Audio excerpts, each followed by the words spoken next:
Perkenalkan saya Eli Gustini, SPD calon guru penggerak Angkatan 9. Kabupaten Tasikmalaya.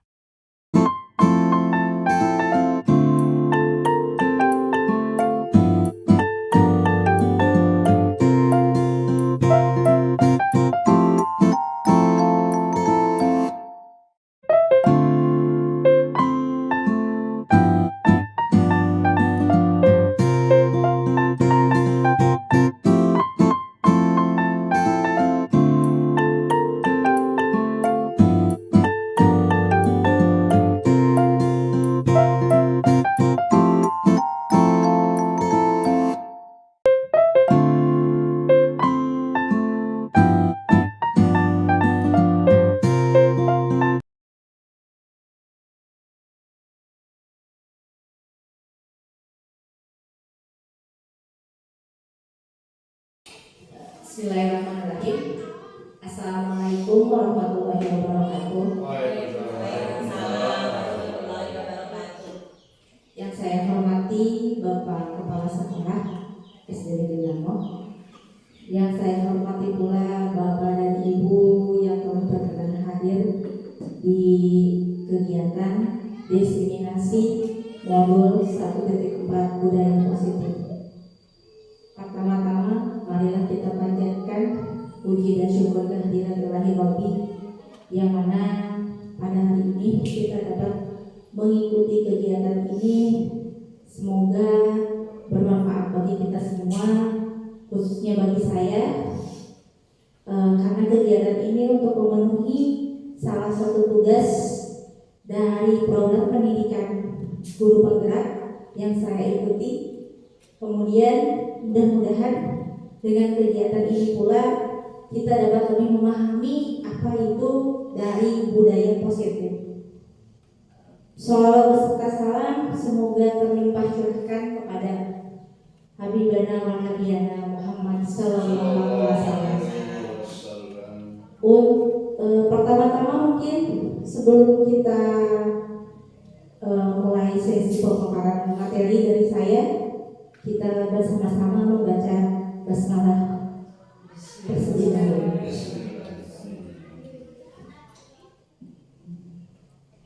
Sebelumnya saya ucapkan terima kasih kepada Bapak dan Ibu yang telah hadir sini untuk mengikuti kegiatan diseminasi ini, meluangkan waktunya untuk memperlancar kegiatan yang saya ikuti. Kegiatan diseminasi ini saya laksanakan untuk memenuhi salah satu tugas program guru penggerak yang saya ikuti.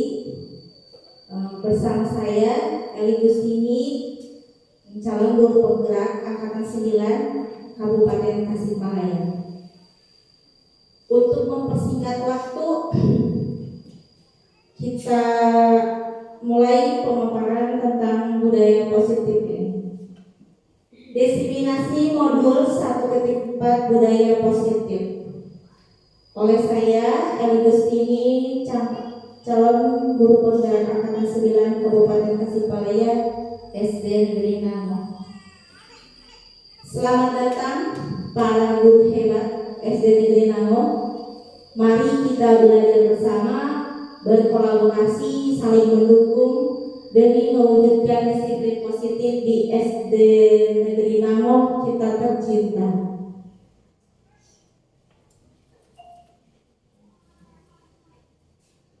Apa makna budaya positif? Budaya positif di sekolah yaitu nilai-nilai dan kebiasaan-kebiasaan di sekolah yang berpihak pada peserta didik agar mereka dapat berkembang menjadi pribadi yang kritis, penuh hormat dan bertanggung jawab.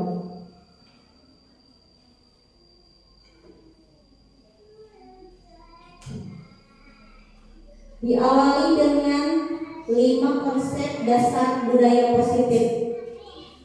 Yang pertama yaitu perubahan paradigma, kedua konsep disiplin positif, ketiga motivasi perilaku manusia, keempat keyakinan kelas, kelima pemenuhan 5 kebutuhan manusia, dan yang terakhir segitiga, restitusi dan posisi kontrol.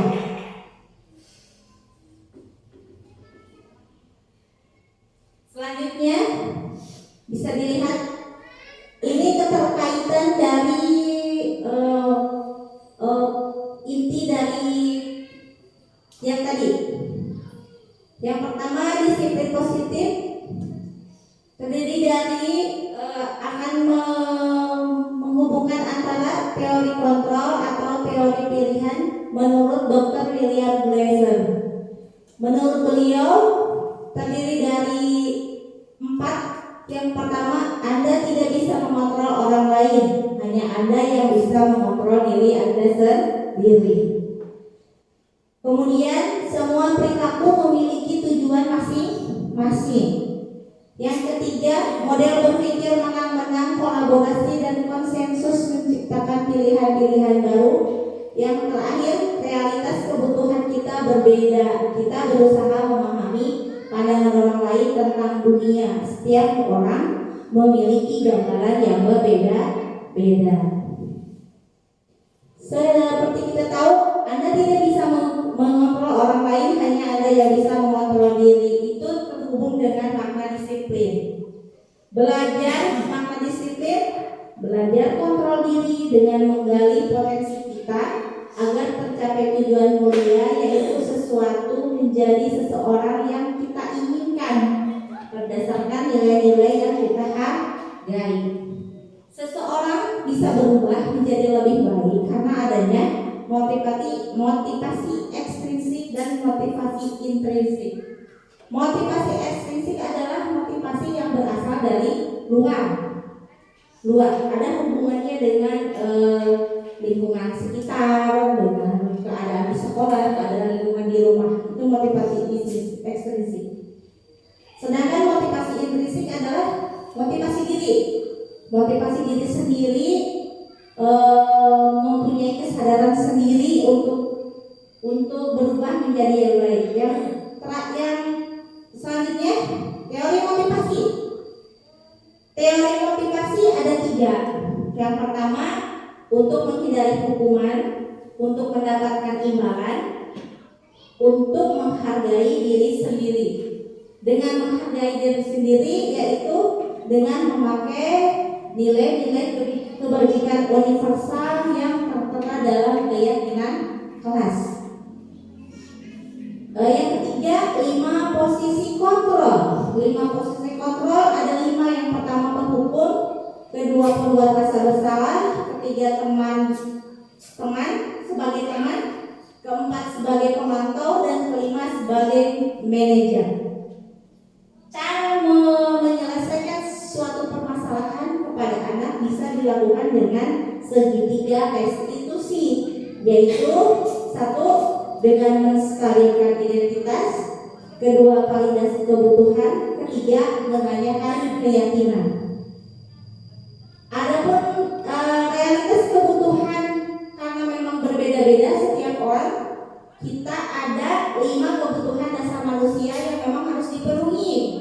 Yang pertama, bertahan hidup, penguasaan, kasih sayang, dan rasa diterima, kesenangan, dan kebebasan. Ini keterkaitan dari disiplin positif yang tadi. Kemudian lanjut, filosofi pendidikan Ki Hajar Dewantara. Menurut Ki Hajar Dewantara, yang pertama, semua anak terlahir dengan bakatnya masing-masing dan keunikannya masing-masing. Karena memang kita anak juga berasal dari keluarga dan lingkungan yang berbeda-beda, sehingga anak juga memiliki bakat dan minat masing-masing. Yang kedua, budi pekerti. Budi pekerti adalah karakter yang dimiliki oleh anak. Ketiga, tugas guru menuntun bakat tersebut agar anak tumbuh dengan selamat dan bahagia. Karena pada dasarnya semua anak kita bertujuan menginginkan pada akhirnya anak selamat dan bahagia sampai cita-citanya capai. Yang keempat, guru ibarat petani, yaitu murid ibarat biji jagung.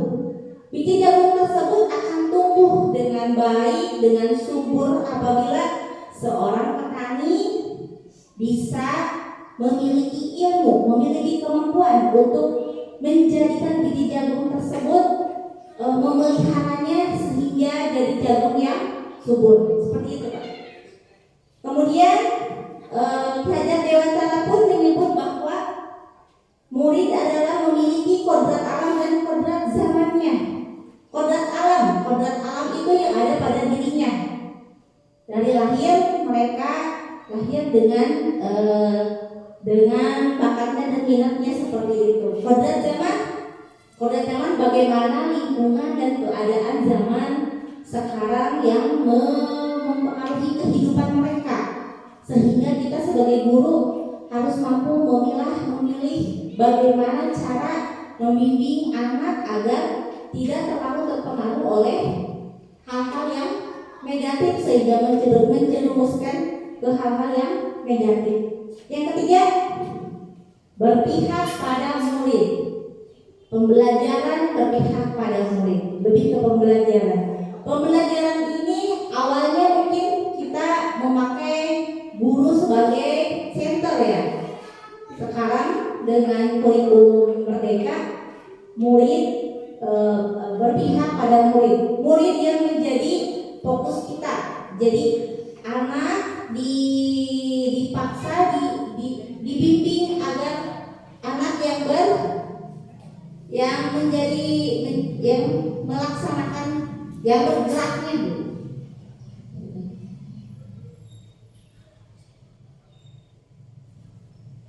Selanjutnya, perubahan paradigma.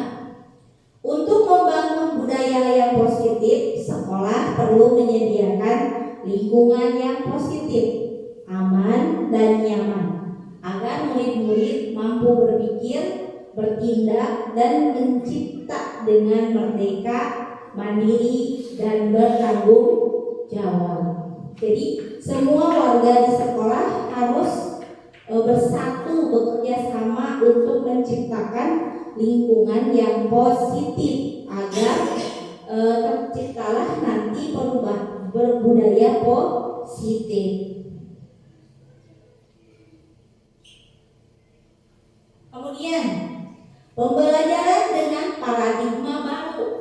Pembelajaran dengan paradigma baru dirancang berdasarkan prinsip pembelajaran yang berdiferensiasi, dengan setiap siswa belajar sesuai dengan kebutuhan dari tahap perkembangannya untuk mewujudkan profil pelajar Pancasila.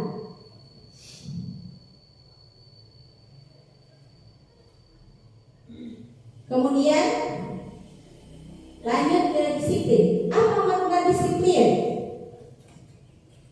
Ada yang mau memberi tanggapan tentang disiplin? Aturan, ya betul. Terus apa lagi? Belajar, ya. Waktu, iya berarti tepat waktu. Selanjutnya, kata disiplin sering dikaitkan dengan tata tertib, teratur, dan kepatuhan kepada peraturan. Kata disiplin juga sering dihubungkan dengan hukuman. Justru itu adalah salah satu alternatif terakhir dan kalau perlu tidak digunakan sama sekali. Jadi untuk adanya pelanggaran aturan kemudian diberikan hukuman itu adalah jalan yang terakhir. Nanti ada berbagai macam solusi yang akan kita pelajari sekarang untuk menyelesaikan masalah-masalah tersebut selain dari memberi hukuman.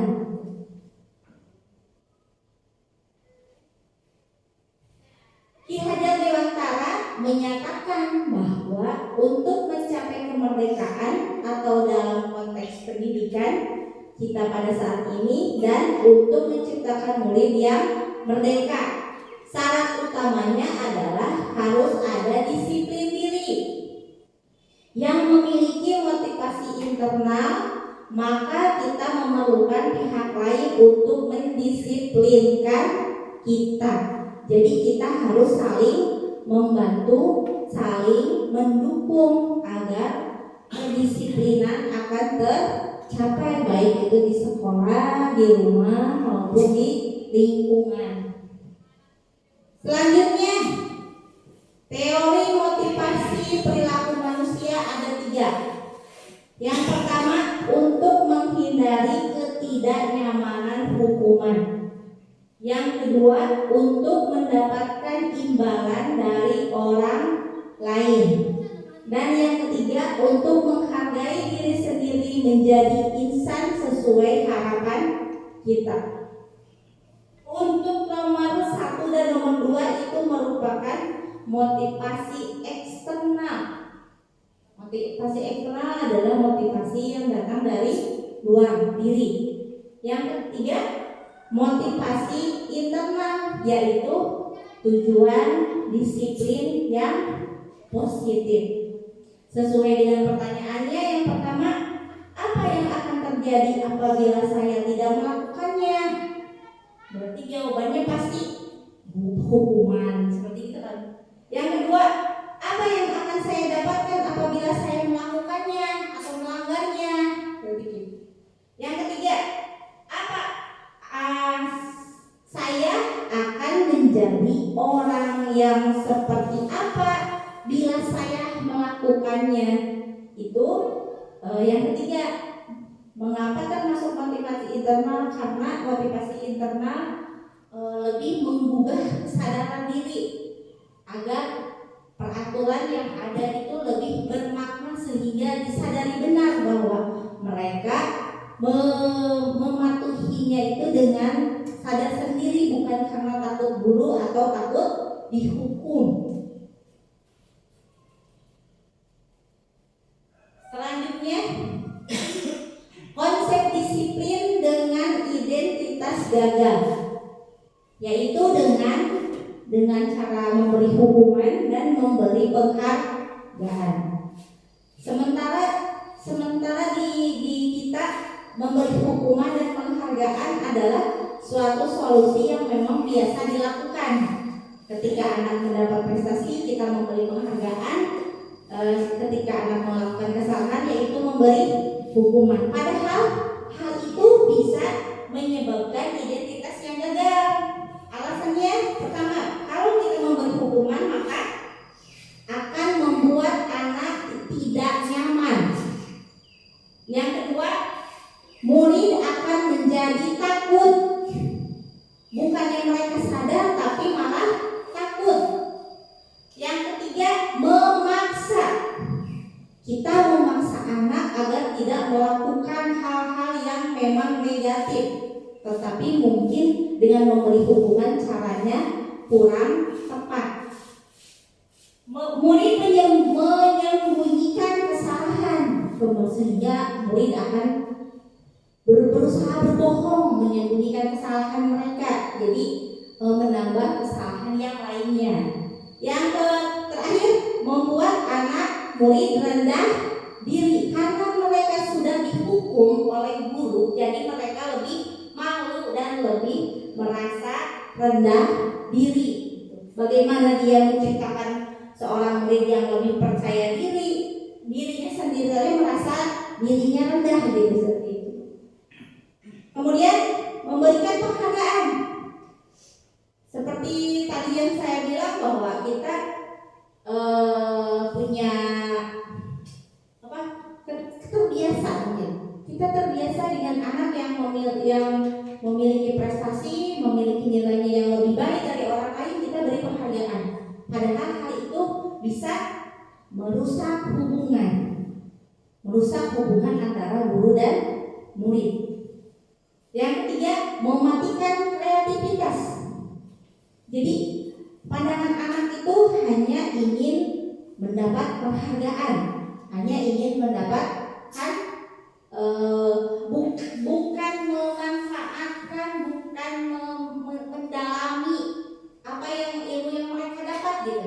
tapi hanya untuk mendapat penghargaan, baik itu dari guru, baik itu dari orang tua ataupun dari lingkungan sekitar mereka gitu. Yang ketiga, menghukum. Jadi kita ketika anak melakukan kesalahan bisa membuat anak merasa terhukum dengan penghargaan tadi, terbebani mungkin itu. Kemudian tidak efektif. Mengapa tidak efektif? Karena penghargaan bisa membuat anak kadang-kadang menjadi sombong, menjadi anak tersebut tidak memiliki rasa sadar sendiri gitu, bahwa dia melakukan hal itu dengan sebaik-baiknya, dengan ikhlas dan dengan sewajarnya. Selanjutnya, keyakinan kelas. Keyakinan kelas adalah nilai-nilai kebajikan atau prinsip-prinsip universal yang disepakati bersama secara universal, lepas dari perbedaan latar belakang suku, negara, bahasa maupun agama. Di kelas semua murid adalah sama. Menurut Bosen tahun 1998, suatu keyakinan akan lebih memotivasi seseorang dari dalam, yaitu intrinsik. Seseorang akan lebih bersemangat menjalankan keyakinan daripada hanya menaati, mengikuti serangkaian peraturan yang ada. Jadi ketika keyakinan kelas kita buat, kita membuat kesepakatan terlebih dahulu dengan anak. Ketika ada yang melanggar juga akan diberikan, walaupun bukan berupa hukuman, tapi dengan diberikan peringatan sesuai kesepakatan bersama pula. Jadi di sini anak harus lebih sadar agar kepatuhannya dalam mengikuti aturan. Selanjutnya, pembentukan keyakinan kelas. Keyakinan kelas bersifat abstrak dari peraturan yang lebih rinci dan konkret. Keyakinan kelas berupa pertanyaan yang universal. Pernyataan keyakinan kelas senantiasa dibuat dalam bentuk positif. Keyakinan kelas hendaknya tidak terlalu banyak sehingga mudah diingat dan dipahami. Semua warga kelas sebaiknya ikut berkontribusi dalam membuat kegiatan kelas lewat curah pendapat. Bersedia meninjau kembali keyakinan kelas dari waktu ke waktu, mungkin disesuaikan dengan keadaan kelas itu sendiri. Jadi bisa dirubah. Sekarang kita lihat. Mungkin di sini cara mengisinya yaitu dengan kebajikan universal. Selalu kembalikan buku ke tempatnya. Mungkin di sini keyakinan kelasnya seperti apa?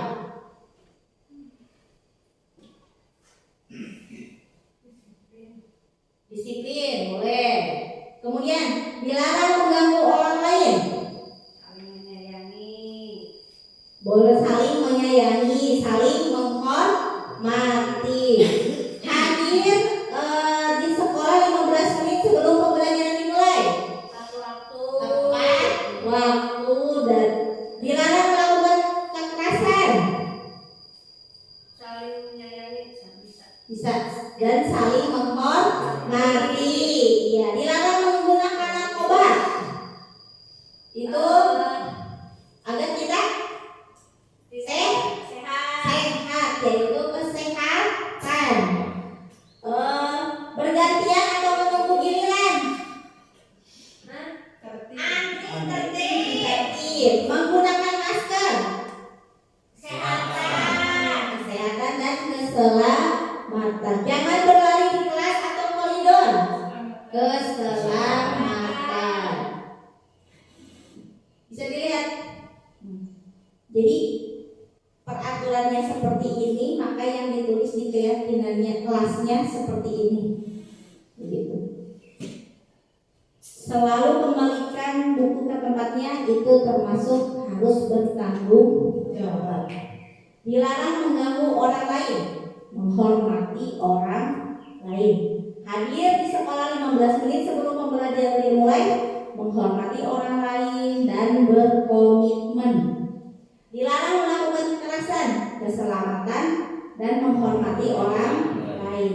Dilarang menggunakan narkoba, itu kesehatan, menjaga kesehatan. Bergantian atau menunggu giliran, menghormati orang lain, bersabar. Gunakan masker, kesehatan dan keselamatan. Jangan berlari di kelas dan koridor, termasuk keselamatan dan keamanan. Jadi di sini dalam keyakinan kelas penulisannya mungkin lebih jelas, lebih sedikit gitu, lebih singkat daripada peraturan. Mungkin itu perbedaan yang lebih terlihat gitu, yang sangat terlihat. Jadi tadi keyakinan kelas harus bersifat positif. Semua pemaparannya bersifat positif kan? Tidak ada dilarang, seperti itu tidak ada. Tidak boleh, seperti tidak ada. Sementara dalam peraturan ada kata-kata seperti tadi. Kalau dalam keyakinan kelas tidak ada.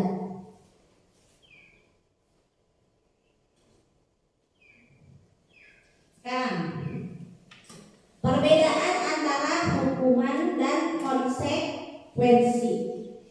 Hukuman, sesuatu yang menyakitkan harus terjadi, membuat anak sakit fisik ataupun hati untuk jangka waktu yang lama, bahkan bisa menimbulkan trauma bagi anak kalau kita memberikan hukuman.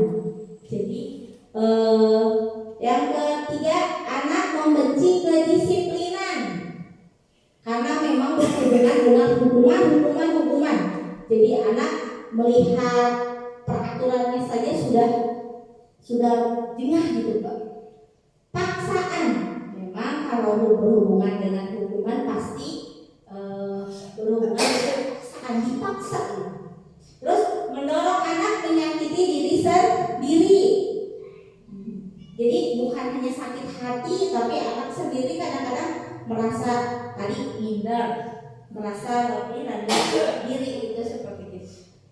Terus konsep diri yang buruk, yang kemudian anak belajar untuk menyembunyikan kesalahan, marah, rasa bersalah, dipermalukan, merasa tak dihargai. Konsekuensi itu sesuatu yang memang harus terjadi, membuat anak merasa tidak nyaman dalam jangka waktu pendek, hanya waktu itu saja gitu. Anak menghargai disiplin, terus stimulus tapi memberi tanggapan, mendorong anak agar mudah menyesuaikan diri. Konsep diri yang baik, anak belajar untuk memenuhi peraturan, kehilangan hak, dibuat tidak nyaman, diasingkan untuk sementara. Jadi hanya sementara dirasakannya.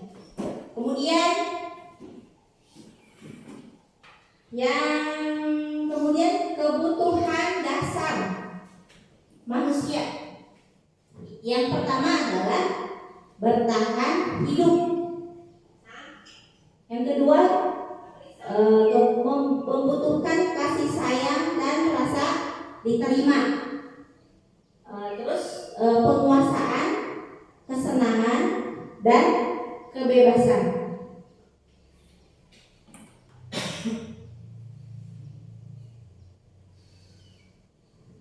Dalam kebutuhan bertahan hidup itu disebut juga dengan survival, adalah kebutuhan yang bersifat fisiologis untuk bertahan hidup, misalnya kesehatan, rumah, dan makanan. Jadi lebih seperti kebutuhan primer. Kebutuhan biologis sebagai bagian dari proses reproduksi, termasuk kebutuhan untuk tetap bertahan hidup. Komponen psikologis pada kebutuhan ini meliputi kebutuhan dan perasaan aman. Ketika kita memiliki memiliki hal-hal yang kita butuhkan, maka kita akan merasa aman. Yang kedua, kebutuhan akan kasih sayang. Kebutuhan untuk disayangi dan diterima meliputi kebutuhan akan hubungan dan koneksi sosial. Kebutuhan untuk merasa dan menerima kasih sayang dan kebutuhan untuk merasa menjadi bagian dari suatu kelompok, jadi lebih dihargai. Kebutuhan ini juga meliputi keinginan untuk tetap terhubung dengan orang lain, seperti teman, keluarga, pasangan hidup, teman kerja, binatang peliharaan, dan kelompok di mana kita bergabung. Jadi lebih ke merasa saling menyayangi dengan orang-orang yang berada di sekitar kita, baik itu di rumah, di sekolah, di lingkungan kerja, dan di mana saja. Seperti itu. Kemudian kebutuhan penguasaan. Kebutuhan ini berhubungan dengan kekuatan untuk mencapai sesuatu, menjadi kompeten, menjadi mampu, menjadi terampil, merasa diakui atas prestasi dan keterampilan kita, didengarkan dan memiliki rasa harga diri. Kebutuhan ini meliputi keinginan untuk dianggap berharga, bisa membuat perbedaan, bisa membuat pencapaian, kompeten, diakui dan dihormati. Ini meliputi self-esteem dan keinginan untuk meninggalkan pengaruh, baik itu di lingkungan sekitar kita, di sekolah maupun di mana saja. Kita harus memiliki kemampuan penguasaan gitu. Yang ketiga, kebutuhan kebebasan. Kebutuhan untuk bebas adalah kebutuhan akan kemandirian, otonomi, memiliki pilihan, dan mampu mengendalikan arah hidup seseorang.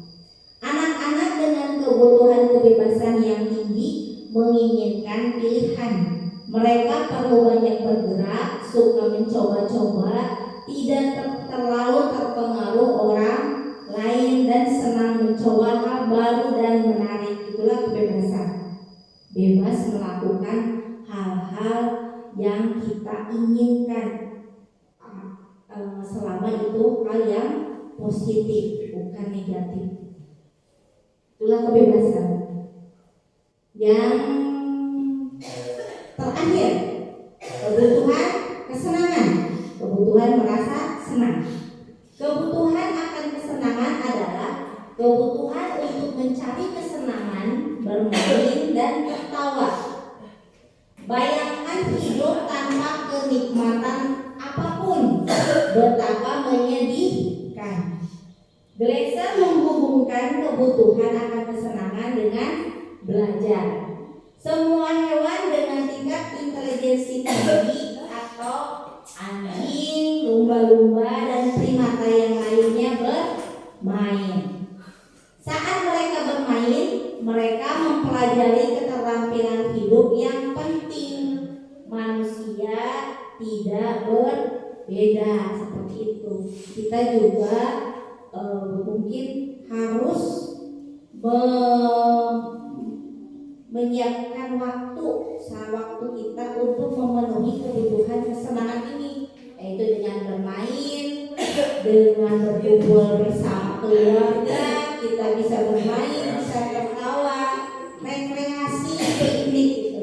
Jadi kita harus meluangkan waktu kita agar kita bisa memenuhi kebutuhan kesenangan. Selanjutnya, restitusi. Apa itu restitusi? Restitusi adalah proses menciptakan murid untuk memperbaiki kesalahan mereka. Jadi tidak langsung memberikan hukuman atau penghargaan, tapi dilakukan langkah-langkah restitusi sehingga mereka bisa kembali pada kelompok mereka dengan karakter yang lebih kuat. Restitusi juga merupakan proses kolaboratif yang mengajarkan murid untuk mencari solusi untuk masalah mereka dan membantu murid berpikir tentang orang seperti apa yang mereka ingin menjadi tujuan mulia dan bagaimana mereka harus memperlakukan orang lain.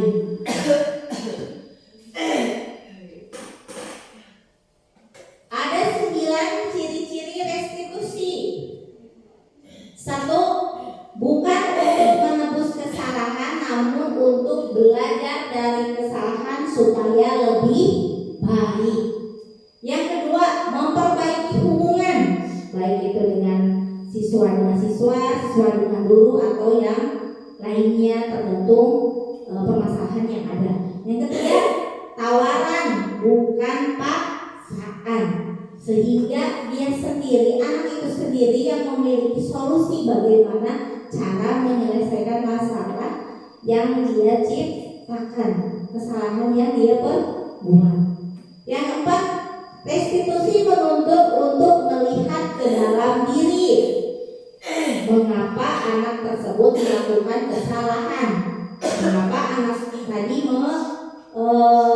berbuat hal yang merugikan orang lain seperti itu. Yang kelima, restitusi mencari kebutuhan dasar yang mendasari tindakan.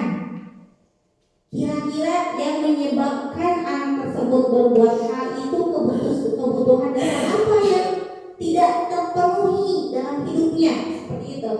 Jadi berhubungan dengan kebutuhan dasar yang tadi. Restitusi diri adalah cara yang paling baik untuk menyelesaikan sebuah permasalahan yang ada pada diri kita. 7. Restitusi fokus pada karakter bukan tindakan. Jadi lebih sadar diri sendiri. Restitusi fokus pada solusi, bukan memberi hukuman, bukan memberi penghargaan, tetapi bagaimana solusi untuk menyelesaikan masalah yang ada. Yang terakhir, restitusi mengembalikan murid yang berbuat salah pada kelompoknya. Jadi mencari solusi bagaimana murid bisa membuat kesalahan pada kelompoknya sehingga mencari solusi sendiri. Selanjutnya ini, segitiga restitusi terdiri dari 3 langkah. Yang pertama, validasi tindakan sang salah, menstabilkan identitas, menanyakan keyakinan.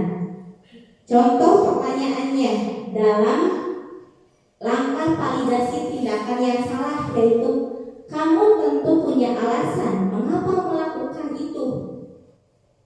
Adakah cara yang lebih efektif untuk mendapatkan apa yang kamu butuhkan? Jadi, menanyakan kepada anak apa yang dibutuhkan oleh anak, bukan hanya menjudge akan kesalahan yang dia perbuat. Kemudian, menstabilkan identitas. Setiap orang pasti pernah melakukan kesalahan. Kamu bukan satu-satunya yang pernah melakukan ini.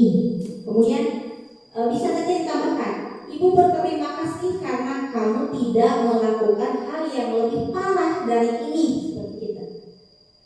Kalau anak melakukan kesalahan, misalkan bertengkar, menyontek, seperti itu. Dalam langkah menanyakan keyakinan, keyakinan kelas apa yang telah kita sepakati, atau keyakinan kelas apa yang telah kamu langgar. Apakah keyakinan kelas itu penting? Gitu. Bisa ditanyakan seperti itu dalam menanyakan keyakinan. keyakinan. Jadi dikembalikan pada keyakinan keras yang sudah kita buat, sehingga anak merasa sadar bahwa keyakinan keras apa yang sudah dia langgar. Solusinya akan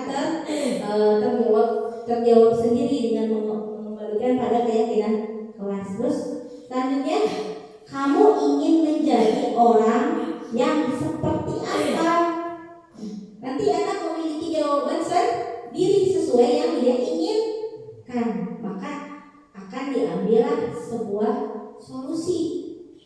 Kalau anak tidak memiliki solusi sendiri, berarti kita membuat kesepakatan dengan anak bagaimana cara menyelesaikannya, seperti itu. Selanjutnya, mungkin ini pembahasan yang terakhir, yaitu tentang posisi kontrol. Posisi kontrol adalah cara kita menghadapi seorang anak yang telah melakukan kesalahan, bisa dengan sebagai penghukum, sebagai pembuat merasa bersalah, sebagai teman, sebagai pemantau, dan sebagai manajer.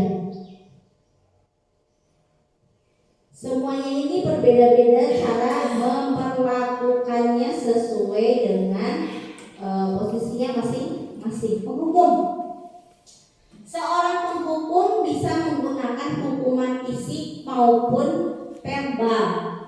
Orang-orang yang menjalankan posisi penghukum senantiasa mengatakan bahwa sekolah memerlukan sistem atau alat yang dapat lebih menekan murid-murid lebih dalam lagi. Guru yang menerapkan posisi penghukum akan berkata, patuhi aturan saya, awas, kalau tidak dipatuhi akan saya hukum. Kamu selalu saja salah. Jadi lebih posisi penghukum ini suaranya pasti terdengar tinggi, lebih membentak, terus akan lebih menyakiti anak, begitu. Itu adalah posisi penghukum.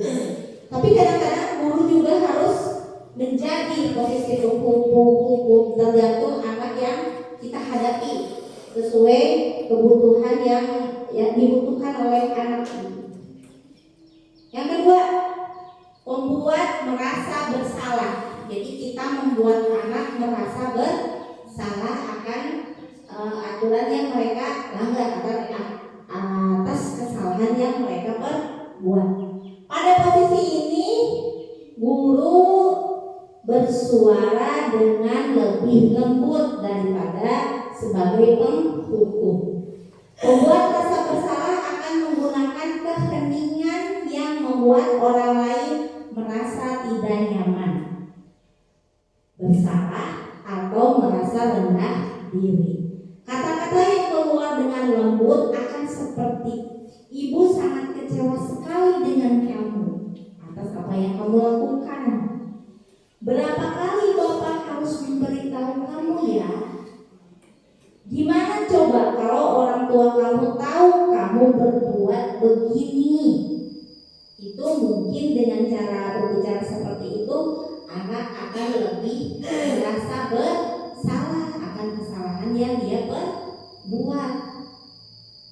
Selanjutnya, posisi kontrol sebagai teman.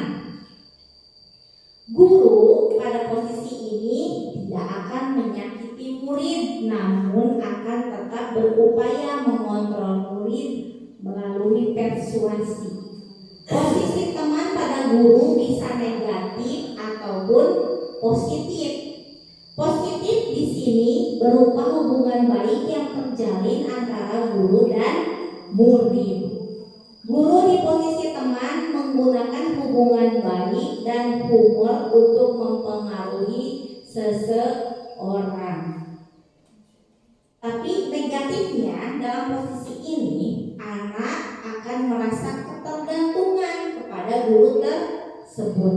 Ketika guru yang lain tidak memakai posisi kontrol sebagai teman, maka dia tidak akan mematuhi peraturan itu. Jadi tergantung pada guru itu sendiri. Negatifnya seperti itu. Jadi guru posisi teman menggunakan hubungan baik humor untuk mempengaruhi seseorang agar anak tersebut mematuhinya. Mereka akan berkata, ayo bantulah demi bapak ya, kan demi bapak, bukan demi keamanan ketertiban sekolah atau kelas gitu, bukan, tetapi demi dia sendiri, demi bapak itu sendiri. Jadi lebih tergantung pada guru itu gitu. Ayo ingat tidak bantuan bapak selama ini. Jadi dia selalu diberi bantuan oleh guru itu. Jadi anak itu akan tergantung pada guru itu. Ketika guru itu tidak ada, maka mereka tidak akan peduli dengan guru-guru yang lain yang tidak menggunakan tidak sebagai teman. Ya sudah, kali ini tidak apa-apa, nanti ibu bantu bereskan. Jadi anak-anak tergantung, karena nanti ibu tersebut akan membantunya seperti itu. Jadi posisi teman mungkin kurang baik dalam menyelesaikan masalah. Kemudian posisi pemantau. Memantau berarti mengawasi. Pada saat kita mengawasi, kita bertanggung jawab atas perilaku orang-orang yang kita awasi. Posisi pemantau berdasarkan pada peraturan-peraturan dan konsekuensi. Dengan menggunakan sanksi atau konsekuensi, kita dapat memisahkan hubungan pribadi kita dengan murid sebagai seseorang yang menjalankan misi posisi pemantau. Pertanyaan yang diajukan dalam posisi pemantau adalah, peraturannya apa? Apa yang telah kamu lakukan? Sanksi atau konsekuensinya apa? Seperti itu. Jadi dalam proses pemantau hanya memantau dan menghubungkan dengan peraturan yang ada, seperti itu kalau dalam posisi pemantau. Yang terakhir adalah posisi sebagai manajer. Posisi terakhir manajer adalah posisi di mana guru berbuat sesuatu bersama murid, mempersiapkan murid, mempertanggungjawabkan perilakunya, mendukung murid agar dapat menemukan solusi atas permasalahannya sendiri.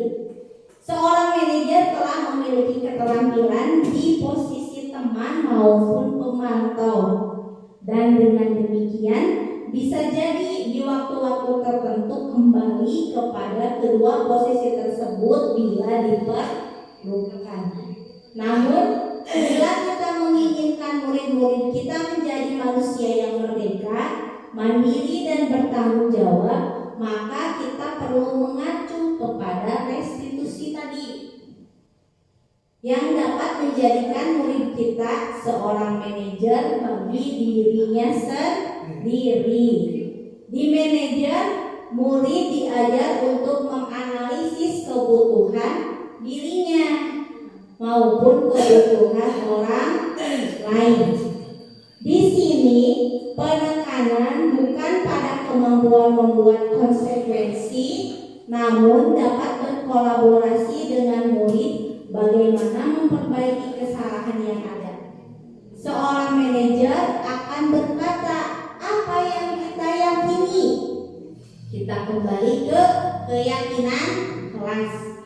Kemudian, apa kamu meyakininya? Jika kamu meyakininya, apakah kamu bersedia memperbaikinya? Kemudian, jika kamu memperbaiki ini, hal ini menunjukkan apa itu tentang dirimu sendiri. Mungkin yang bisa saya paparkan cukup sekian. Mungkin ada yang ditanyakan dalam pemaparan ini? Ada yang ditanyakan? Ada yang mau ditanyakan? Ya. Assalamualaikum warahmatullahi wabarakatuh. Waalaikumsalam warahmatullahi wabarakatuh. Izin bertanya Ibu mengenai posisi kontrol guru yang terdapat 5 itu, sebenarnya posisi kontrol yang mana yang lebih tepat kasih. Pertanyaan yang cukup bagus karena memang ada dari kelima posisi kontrol ini, dari mulai penghukum, teman, dan selanjutnya yang lebih tepat dilakukan adalah sebagai manajer, karena dengan manajer anak akan lebih segan, dan lebih bertanggung jawab melaksanakannya, karena di sini seorang manajer harus memiliki keterampilan. Jadi memiliki keterampilan melaksanakan restitusi tadi. Jadi melaksanakan alur restitusi tadi dari mulai validasi tindakan, menstabilkan identitas, dan keyakinan kelas. Jadi yang paling tepat dilaksanakan adalah posisi manajer. Jadi lebih membawa anak berbicara dari hati ke hati dengan melaksanakan, dengan menggunakan alur restitusi seperti itu, Pak. Jadi karena memang tadi dari mulai posisi manajer sampai pemantau itu memiliki positif negatifnya, tapi untuk manajer mungkin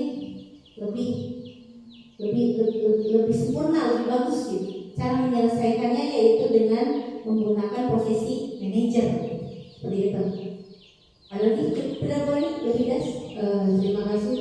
Saya apresiasi dengan apa yang Ibu sampaikan. Dari awal tadi sampai posisi kontrol ini setidaknya memberikan pemahaman bagi saya tentang apa itu budaya positif, sehingga mudah-mudahan saya dan rekan-rekan saya semuanya bisa mengikuti jejak yang Ibu laksanakan. Terima kasih, Ibu. Terima kasih, Bu. Ada lagi yang mau ditanyakan atau memberikan tanggapan dari pemaparan yang sudah kita laksanakan?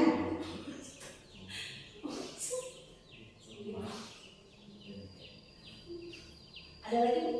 Ada. Bu.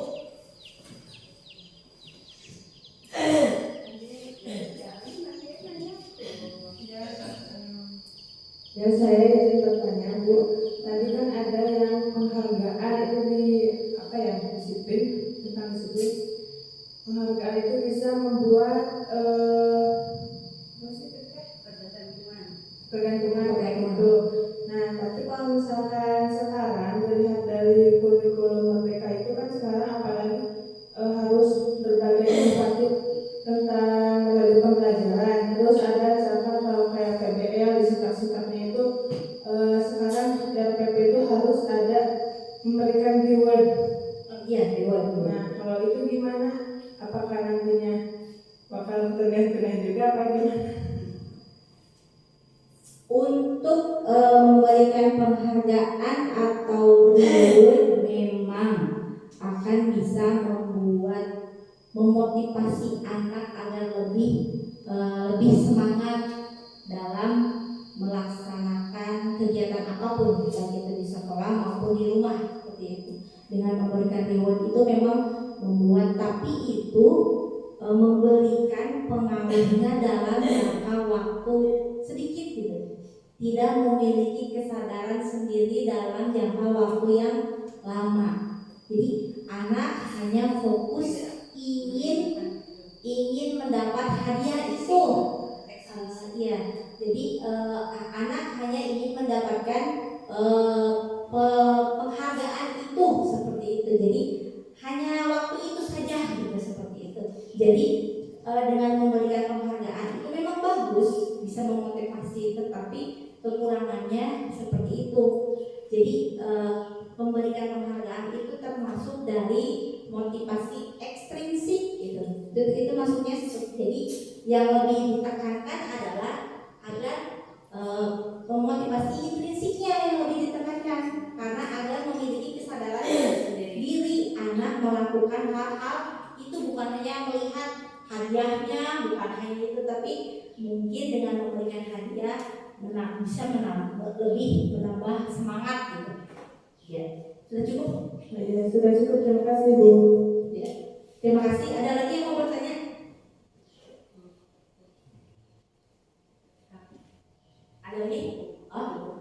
Sudah cukup? Mungkin kegiatan diseminasi ini dicukupkan sekian. Semoga bermanfaat untuk kita semua dan kita bisa mengaplikasikannya di sekolah SD Negeri Namoh ini. Demikian kegiatan ini saya tutup dengan membacakan hamdalah bersama-sama. Wassalamualaikum warahmatullahi wabarakatuh. Assalamualaikum warahmatullahi wabarakatuh. Perkenalkan, nama saya Muklihin sebagai kepala sekolah di SD Negeri Namoh.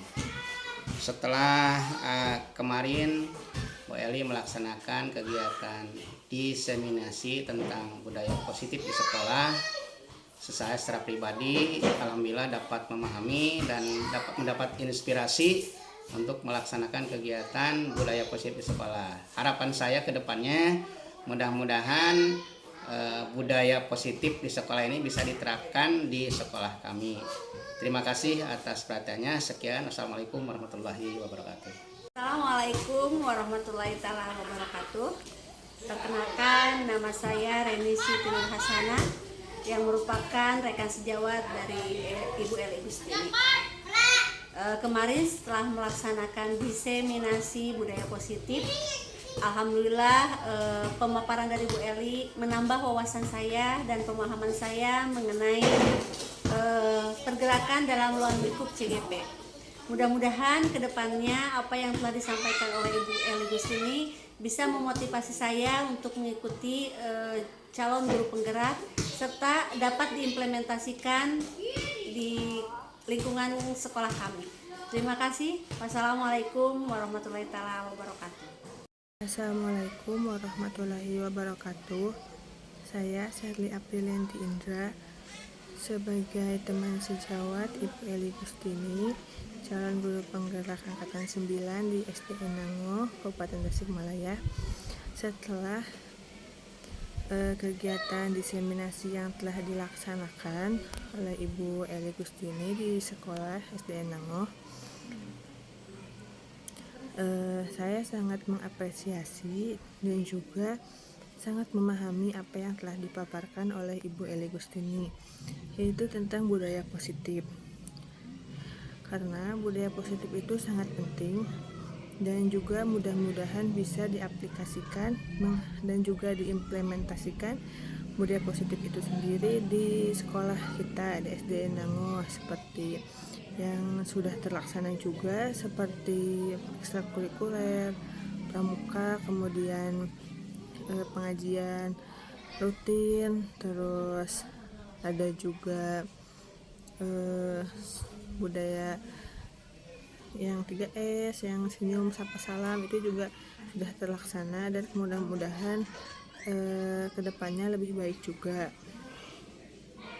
Dan dengan adanya pemaparan atau bimbingan juga dari Ibu Eli sebagai calon guru penggerak, bisa juga memotivasi semua warga sekolah untuk melaksanakan atau mengimplementasikan budaya positif di sekolah kita. Semoga budaya positif di sekolah kita yang sudah terlaksana seperti biasa itu seperti ekstrakurikuler pramuka, pengajian rutin, kebersihan, senyum sapa salam, mudah-mudahan itu semua bisa terus berjalan dan membudaya dengan arahan dan bimbingan dari guru-guru dan juga bisa dilaksanakan oleh semua warga sekolah. Sekian, terima kasih. Wassalamualaikum warahmatullahi wabarakatuh.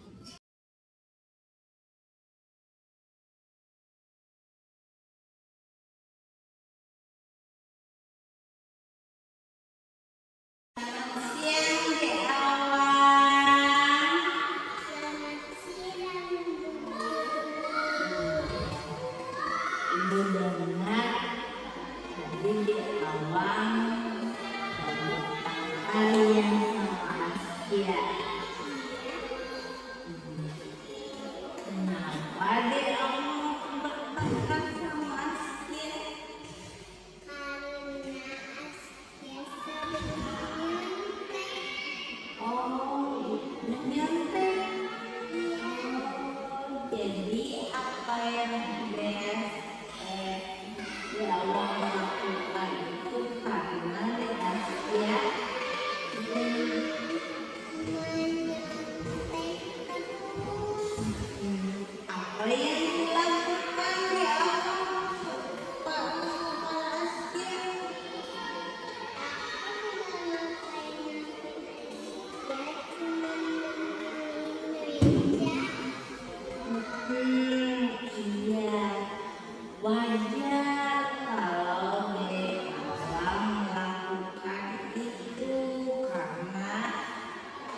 sudah keterlaluan ya, terus menyontek pada Allah. Ibu sangat menghargainya. Ibu juga berterima kasih pada Allah tidak melakukan hal yang lebih dari itu, hanya marah-marah, tidak sampai memukul. Menurut Allah, hal itu sesuai dengan keyakinan kelas kita yang sudah disepakati? Dalam keyakinan kelas itu penting tidak? Penting. Menurut Allah, keyakinan kelas apa yang sudah dilanggar?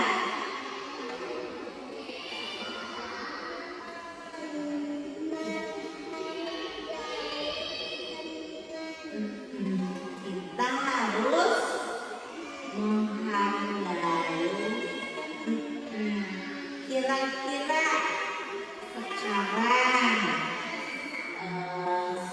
apa yang dilakukan di awal tadi, bagaimana cara memperbaikinya?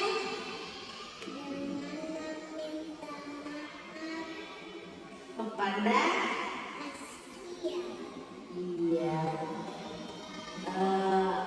Apakah di awal merasa bagaimana sekarang?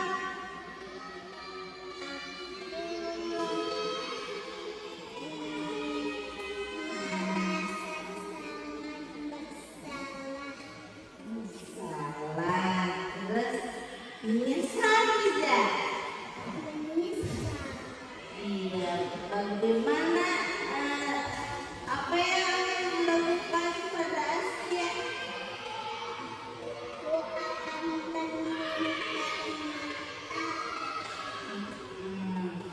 Terus sekarang pada ibu,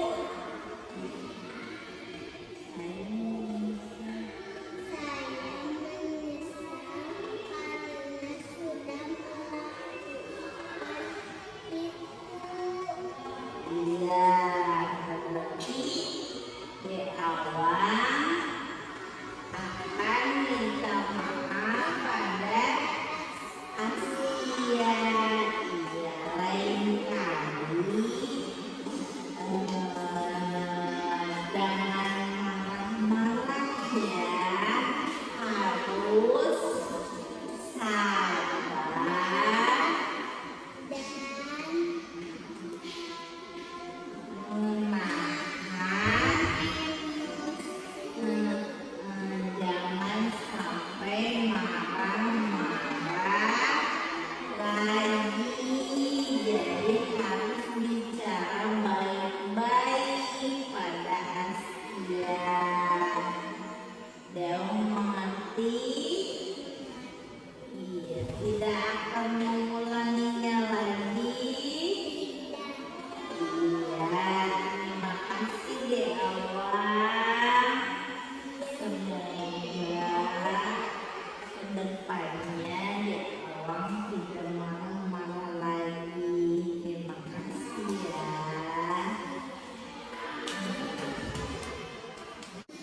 Saya Mawar.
tidak boleh tidak boleh loyo. Oke, semua harus bersemangat. Loyo itu seperti tidak ada semangat. Loyo, lulus gitu.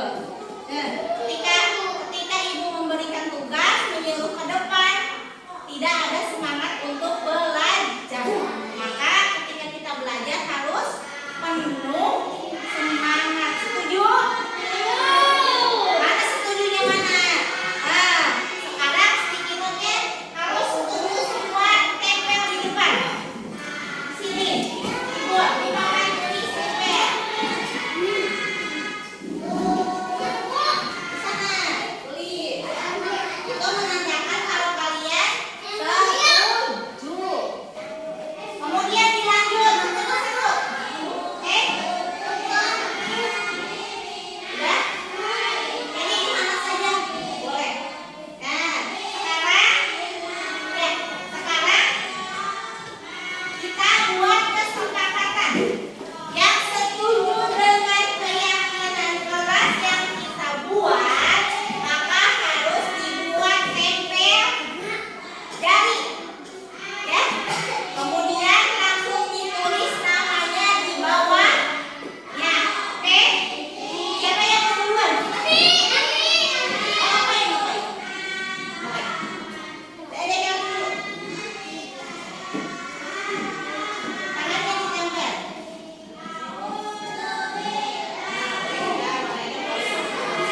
Gimana, Dek? Sok. Iya, udah. Dek. Iqbal. Pakai tangan, Dek. Udah?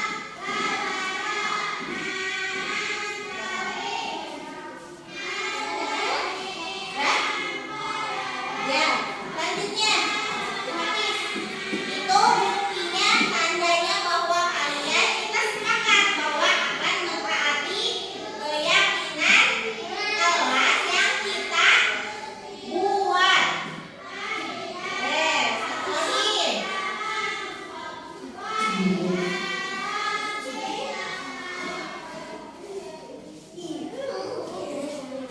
Boleh, mana weh? Nggak apa-apa. Terus selanjutnya. Dek, ingat Dek. Dek, kertas ininya simpan dulu Dek. Dek Kevin, simpan dulu. Sok, boleh yang mana ini boleh. Sok. Kertas ininya. Nah, selanjutnya Fajar. Dek, ya. Ayo Dek. Yang ceweknya sini. Boleh yang mana ini, boleh yang mana ini.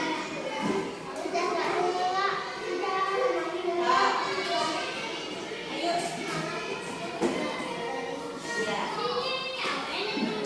Oh, nah boleh.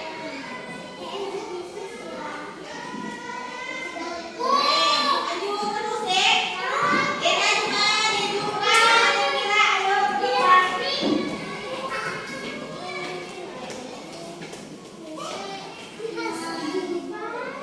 Ayo Dek, Dek. Itu tangannya di sana Dek.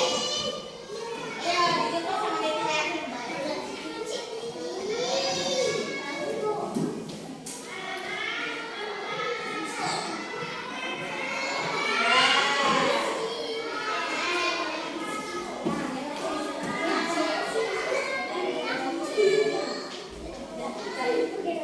Lap tangannya ini ya.